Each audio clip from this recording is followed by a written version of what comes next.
भगवान श्री राम की कथा प्रारंभ होती है शंकर जी की कथा से। जब तक शिव जी की कथा नहीं होगी तब तक राम की कथा का प्राकट्य नहीं होगा, है ना। तो राम कथा में, रामायण में, रामचरितमानस में शिव जी की कथा बाद में है, राम जी की कथा बाद में है, पहले शिव जी की कथा है। माता सती पिता के यज्ञ में गईं और जलकर भस्म हो गईं। उसके बाद वह सती पार्वती के रूप में हिमालय के घर प्रकट भईं। अच्छा, सती के पहले पिता थे दक्ष और बाद में सती के पिता बन गए हिमालय और वो बन गई पार्वती। पर्वत की बेटी है इसलिए नाम पड़ा पार्वती, पर्वत की बेटी है ना। अच्छा, कौन से पर्वत की बेटी हैं? हिमालय। अच्छा, दक्ष बड़े गरम थे, दक्ष गरम थे कि नहीं? ससुर जी बड़े गरम थे। भगवान शंकर का एक बार अपमान कर दिया भरी सभा में। शंकर जी तनिक खड़े नहीं भये कि दक्ष आग बबूला हो गए। हम आए तुम खड़े क्यों नहीं भये? भगवान शंकर को इतना जलील किया दक्ष ने, इतनी गालियां दी। पर धन्य है भगवान शंकर, कर्पूर गौरम करुणावतारम संसार सारम भुजगेंद्रहारम। कर्पूर गौरम, शंकर जी करुणा के अवतार हैं। दक्ष ने गालियों पर गालियां दी तो सही, पर शंकर जी को गुस्सा नहीं आया। क्रोध को जीत लिया है शंकर जी ने, है ना। बात बात पे तो हमें गालियां नहीं देना चाहिए, गुस्सा नहीं करना चाहिए ना, कि करना चाहिए, है ना। शंकर जी हमें क्या सिखाते हैं? शांत रहा करो। हृदय में करुणा ज्यादा होने से आपको गुस्सा कम आता है। शंकर जी को ससुर जी ने गालियां दी, ने कितनी सी बात में गालियां दी। शंकर जी ने कोई उत्तर नहीं दिया, चुपचाप उठकर कैलाश चले गए। तात्पर्य यह हुआ कि पहले सती गरम पिता की बेटी थी, बड़े गरम रहते थे ना दक्ष जी, बात बात पे गरम, बात बात पे गुस्सा। तो अगले जन्म में इनके पिता ठंडे हो गए, हिमालय ठंडा। पहले गरम थे पिताजी, बोले गरम में तो बेटी बिगड़ जाएगी, क्योंकि बाप गरम तो बेटी भी गरम। ये भी नहीं मानी, चली गई पिता के यज्ञ में। और देखो इतना गुस्सा कि अपने आप को ही जला लिया। शंकर जी बोले, हे प्रभु, अब ना तो गरम ससुर देना, ना तो गरम पत्नी देना, तो फिर ठंडी। तो ठंडी कौन? हिमालय। इसलिए और किसी की बेटी भी तो बन सकती थी पार्वती जी, पर हिमालय की ही क्यों बनी? क्योंकि सबसे ठंडा हिमालय है। तो पार्वती अब बिल्कुल ठंडी रहे, अर्थात भगवान राम के चरणों में प्रेम तो हो पर राम के प्रति संदेह ना हो, जैसा संदेह माता सती को था, है ना। सती को संदेह था, कहीं पार्वती को संदेह ना हो, इसलिए हिमालय की बेटी बना करके भगवान नारायण ने उन्हें जन्म दिया। अब माता पार्वती छोटी सी थी, तब नारद जी गुरु रूप में पहुंच गए। सुनो, हिमालय तुम्हारी बेटी बड़ी भाग्यशाली है, इनका विवाह बहुत बढ़िया जगह होने वाला है। क्या करना पड़ेगा? पार्वती, तुम्हें पति मिलेगा सुंदर, अच्छा से अच्छा, पर उसके लिए तुम्हें तपस्या करनी पड़ेगी। तो हिमालय की बेटी हिमालय की गुफाओं में बैठ के 10,000 वर्षों तक घोर तपस्या किया। माता पार्वती ने कौन सा व्रत किया? तीज का व्रत किया। तीजा जान आप लोग करते ना, साल में एक बार हमारी माताएं पानी भी नहीं पीती, तीज का व्रत बोलते हैं उसे। माता आप लोग साल में एक बार तीज का व्रत करती हो मेरी माँ, जबकि पार्वती जी ने ऐसा व्रत 10,000 वर्षों तक कंटिन्यू रखा। पहले माता पार्वती सिर्फ बिल्व पत्र खाती थी। प्रारंभ में बिल्व पत्र खाती, फिर ऑक्सीजन लेती, बिल्व पत्र भी छोड़ दिया, तपस्या और कठिन। कठिन, तो बिल्व पत्र छोड़ दिया तो केवल श्वास ले रही हैं बस। उसके बाद तो श्वास भी लेना बंद और प्राणायाम साध कर बस ओम शंकर जी का ध्यान चिंतन करना शुरू कर दिया, है ना। भगवान पति के रूप में मिले। सती मरत हरि सन बरु मांगा, जन्म जन्म शिव पद अनुरागा। जब माता सती जलने लगी ना तो भगवान नारायण प्रकट हो गए। सती आप हमारी परीक्षा लेने ना जाती तो आपकी आज ये हालत ना होती, जिम्मेदार हम हैं, वरदान मांगो क्या चाहिए। तब सती ने कहा मैं जब भी जन्म लूं तो मुझे पति शंकर ही मिले, ऐसी प्रार्थना माता पार्वती ने की। अच्छा, अब जब पार्वती जी की प्रार्थना 10,000 वर्ष बीत गए, यहां तारकासुर पैदा हो गया। तारकासुर नाम का एक दैत्य था, उसने ब्रह्मा से वरदान मांगा कि हम शंकर जी के पुत्र से ही मरेंगे। शंकर जी के पुत्र से मरेंगे, क्योंकि सती जब गई तो फिर शंकर जी का दूसरे विवाह करने का कोई विचार था नहीं। तो तारकासुर बोले शंकर जी का विवाह होगा नहीं तो पुत्र होगा नहीं तो फिर हम मरेंगे नहीं। तो वरदान मांग लिया कि हम शंकर जी के पुत्र से मरेंगे। अब तो वो तारकासुर सभी देवताओं को पराजित करने लगा, परास्त करने लगा, युद्ध करने लगा। सारे देवता डर के भगवान नारायण के पास गए। नारायण ने कहा शंकर जी के पास जाओ, तो इंद्र इत्यादि शंकर जी के पास गए, पर शंकर जी की तो समाधि लगी, समाधि खोलने को तैयार नहीं शंकर जी। अब क्या करें? अब कामदेव को बुलाया गया, कामदेव को बुलाया गया। कामदेव ने शंकर जी की समाधि खोलनी चाहिए। याद रखना मेरी माँ, बड़े बड़े साधुओं की तपस्या कामदेव ही बिगाड़ते हैं। अरे साधुओं की तो छोड़ दो, देवताओं की तो छोड़ो, देवों की छोड़ो, महादेव की समाधि भी कामदेव खोलने चल पड़े। पर कामदेव जब गए 5 बाण चलाए। 5 बाण मतलब काम के 5 बाण हैं, शब्द स्पर्श रूप रस गंध, है ना। कितने बाण हैं? 5।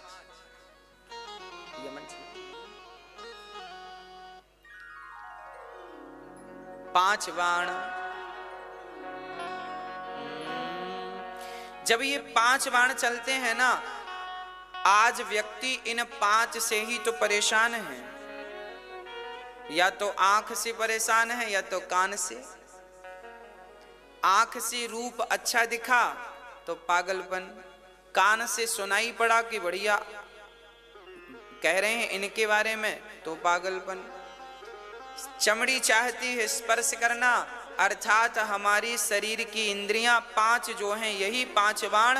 और शंकर जी पर जब बाण चलाया कामदेव ने तो आम के पेड़ पर छिपकर, कहां चलाया बाण? आम के पेड़ पर छिपकर। और जब आम के पेड़ पर छिपकर बाण चलाया तो शंकर जी की समाधि तो नहीं खुली, पर शंकर जी का तीसरा नेत्र जरूर खुल गया। और जैसे ही तीसरा नेत्र खुला, कामदेव जल के स्वाहा। कामदेव शंकर जी को तो ना जला सके, ना परेशान कर सके, शंकर जी ने कामदेव को जला दिया, समाप्त कर दिया, स्वाहा कर दिया। अच्छा, कामदेव आम के पास क्यों खड़ा हुआ? क्योंकि कहने का अर्थ यह है कि काम परेशान किन्हें करता है? आम को। जो व्यक्ति आम होता है, जो व्यक्ति आम, लोग कहते हैं ये आम आदमी है।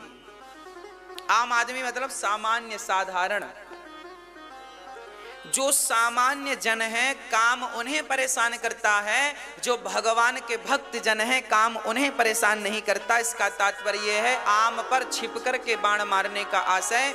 काम किन्हें परेशान करता है? जो भगवान की शरण में है काम उन्हें परेशान नहीं करता। जो आम लोग हैं, जो विषयों में उलझे हैं, आम हैं, उन्हें काम परेशान करता है। काम आम को परेशान करता है, आम से परेशान करता है। अच्छा, फिर क्या हुआ? तीसरे नेत्र खुला तो जल गया काम। तब से हम लोग जब भी घर में कोई शुभ काम करते हैं ना, तो आम का बंधनवार लगाते हैं, आम के पत्ते लटकाते हैं ना द्वार पर। आम के पत्ते लटकाने का हम लोग कलश पर भी आम के पत्ते रखते हैं। आम के पत्ते इसलिए रखे जाते हैं क्योंकि आम काम का नाशक है। आम को इसलिए रखा जाता है ताकि ये काम का नाश करता रहे, इसलिए आम के पत्तों का विधान है।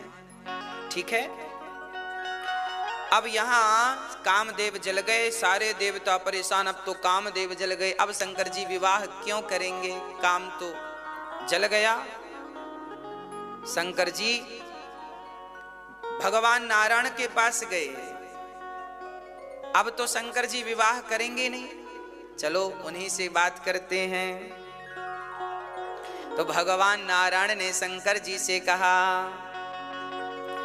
अब विनती मम सुनहु शिव, जो मोह पर निज नेहु, जाई विवाह शैल जहीं, यह मोहि मांगे देहु। है ना, सिर धरिया यसु करिए तुम्हारा, परम धर्म यह नाथ हमारा। सिर धरिया युस करिए तुम्हारा, परम धर्म यह नाथ हमारा। मात पिता और गुरु के वाणी, बिना ही विचार करिए शुभ जानी। कितनी बढ़िया बात है, जरा समझिएगा। भगवान शंकर से भगवान नारायण ने हाथ जोड़कर कहा, हे भोलेनाथ मुझे वरदान दो, आप विवाह कर लो। आपके विवाह से इन दैत्यों का कष्ट दूर होने वाला, इसलिए विवाह कर लो। शंकर जी ने कहा, नाथ आपकी आज्ञा सिरोधार्य करता हूं, विवाह कर लूंगा, आप तो हमारे माता पिता हो। शंकर जी ने कहा, मात पिता और गुरु के वाणी, बिना ही विचार करे शुभ जानी।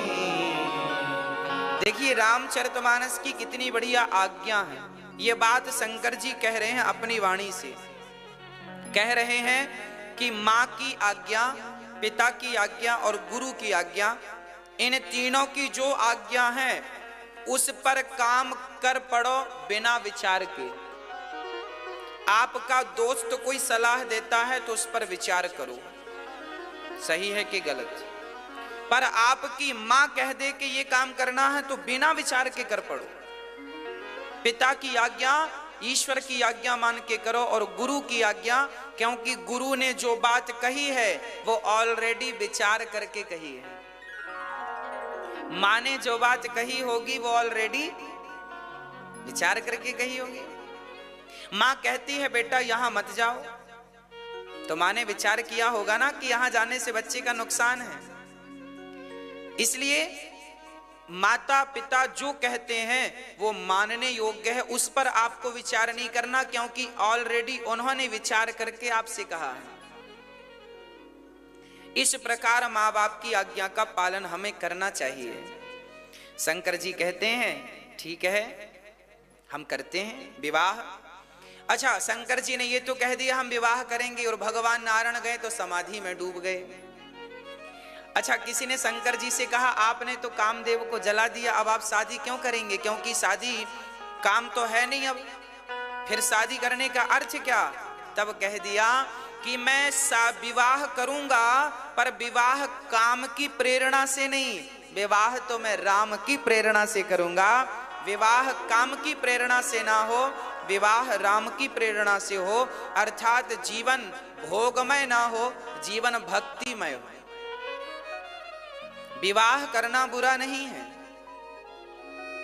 पर विवाह भोग के लिए करना है, यह विचार शंकर जी ने पहले कामदेव को जला दिया। हमारे भीतर जो काम है, वासना है, भोगों की लालसा है, हम कोशिश यह करें कि हम अपने अंदर के भोगों की, जो कामनाओं की, इच्छाओं की जो अग्नि है उसे शांत करें, अर्थात उस दुर्वासना को समाप्त कर दें, जला दें। जैसे शंकर जी ने काम को जलाया, हमें भी अपने भीतर के काम को जलाना चाहिए। काम कैसे जलेगा? भगवत कृपा से। जब आप भगवान का चिंतन करेंगे तो देखो, गेहूं का दाना पानी में डालो तो अंकुरित हो जाता है, पर वही गेहूं का दाना जब थोड़े से आप कढ़ाई में उसे गर्म कर दो और फिर उसे पानी में डालो तो अंकुरित होता है। जब आप उसे आग में तपा देते हैं तो उसके भीतर की अंकुरित शक्ति सदा सदा के लिए नष्ट हो जाती है। उसी प्रकार जब जीवात्मा जब भक्ति की आग में अपने आप को तपा देता है तो उसके अंदर विषयों के जितने अंकुर थे सारे के सारे समाप्त हो जाते हैं, विषयों के जितने बीज थे सारे नष्ट हो जाते हैं। हमारे अंदर जो इच्छाओं के बीज पड़े हैं ना, कभी इच्छा हो जाती है खाने की, कभी इच्छा होती है देखने की, कभी इच्छा होती है संसार के विषयों की, तो ये जो इच्छाएं हैं, ये इच्छाएं समाप्त करने के लिए भक्ति की अग्नि में अपने आप को तपाना पड़ेगा। जब अधिक तप जाएंगे तो क्या होगा? आपके भीतर की वो तमाम इच्छाएं समाप्त हो जाएंगी सदा सदा के लिए। शंकर जी ने कहा हम काम की नहीं, राम की प्रेरणा से विवाह करेंगे। और अब यहाँ पार्वती जी जंगल में हैं, 10,000 वर्ष पूरे हो गए, तब भगवान शंकर ने सप्तर्षियों को भेजा, जाओ जरा पार्वती की परीक्षा ले लो, शादी के योग्य हैं कि नहीं। सप्तर्षियों को भेजा। किसी ने कहा शंकर जी क्या आपको अपनी पत्नी पर विश्वास नहीं है जो आप परीक्षा लेके देख रहे हैं? शंकर जी ने 7 ऋषियों को भेजा है, जाओ पहले परीक्षा तो लो पत्नी की। तो किसी ने कहा शंकर जी कैसे हैं आप पति, बताओ। आपकी पत्नी वही तो है सती जिसके लिए आप रो रहे थे, और अब तो शादी का मुहूर्त आ रहा है और आप परीक्षा लेने भेज रहे हैं। शंकर जी बोले मेरी पत्नी जो सती थी ना, वो भी तो मेरे भगवान की परीक्षा लेने गई थी। जब वो मेरे भगवान को बिना परीक्षा के स्वीकार नहीं करती तो मैं उन्हें बिना परीक्षा के स्वीकार कैसे कर दूं? आग तो उन्होंने ही लगाई है, आग तो उन्होंने लगाई है परीक्षा की, नहीं हमें तो कोई संदेह नहीं था। अब उन्होंने हमारे भगवान की परीक्षा ली तो हम भी उनकी परीक्षा लेंगे। अच्छा, परीक्षा कैसी ली गई? 7 ऋषि गए पार्वती के पास और क्या कहा? शंकर जी सप्तर्षियों ने कहा सुनो पार्वती, हम भगवान नारायण की तरफ से तुम्हारी शादी करने आए हैं। अच्छा, सप्तर्षियों ने कहा भगवान नारायण बहुत अच्छे हैं, उनसे सुंदर कोई नहीं है, आप एक काम करो उनसे विवाह कर लो, हमने पूरी बात कर ली है, वो बिल्कुल तैयार है। किनसे विवाह कर लो? नारायण से। पार्वती ने कहा तो शंकर जी से हमारा विवाह नहीं होगा क्या? ना, शंकर जी से क्यों करना है, उनके पास तो घर वर भी नहीं है, कोई कमाई इनकम भी नहीं है, घर नहीं बनवा पाए अभी तक, कपड़े अपड़े भी ठीक नहीं पहनते। आप इतनी सुंदर हो, सुशील हो, कहां वहां बर्फ में ठिठुरती रहोगी? बढ़िया नारायण के पास रहना, अनुकूल वातावरण है, बढ़िया है, वहां का मौसम कोई ठंडा भी नहीं है, गर्म भी नहीं है, और सुंदर है नारायण, बढ़िया। और शंकर जी तो भभूति अभूति रमाते हैं। पार्वती जी सब सुन रही थी। अंत में पार्वती ने जवाब दिया, महादेव अवगुण भवन। पार्वती कह रही हैं महादेव अवगुण भवन, विष्णु सकल गुण धाम, जेहि कर मनोरम जाहि सन, तेहि तेहि सन काम। जन्म जन्म लगी रगर हमारी, बरऊं शंभु न तो रहूं कुंवारी। जन्म जन्म लगी रगर हमारी।